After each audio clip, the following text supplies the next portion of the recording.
अलैकुम। उम्मीद है कि आप सब लोग खैरियत से होंगे। ज़िंदगी में मसले हमेशा रहेंगे, लेकिन खुश रहना सीखिए और साथ साथ मसले भी हल करते जाएं। आप अपनी किस्मत का फैसला नहीं करते, आप अपनी आदतें बनाते हैं। आदतें आपका मुस्तकबिल बनाती हैं। ज़िंदगी की दो चीज़ें आपके हाथ में हैं, आपकी मेहनत और आपका रवैया। ये सोचने में वक्त ज़ाया ना करें, बस आगाज़ करें, फिर आहिस्ता आहिस्ता बेहतर होते जाएं। असल खुशी मज़े में नहीं बल्कि ज़िंदगी के मकसद में है। जब आप दुनिया से ज़्यादा और ख़ुद से कम तवक्को रखते हैं तो ज़िंदगी मुश्किल लगती है।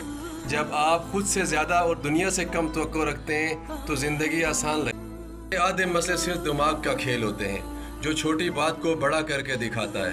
कामयाबी के लिए कोई ख़ास राज नहीं, बस मेहनत और रवानी है। अपनी ज़िंदगी को तीन चीज़ों के काबू में ना दें, लोग, पैसा और माजी। हर मुश्किल और दुख में एक मौका छुपा होता है। अगर आप मौका देखना सीख लें तो बुरा वक्त भी दुख अच्छा दे सकता है। आपको वीडियो कैसी लगी कमेंट में ज़रूर बताइएगा। आपका बहुत शुक्रिया।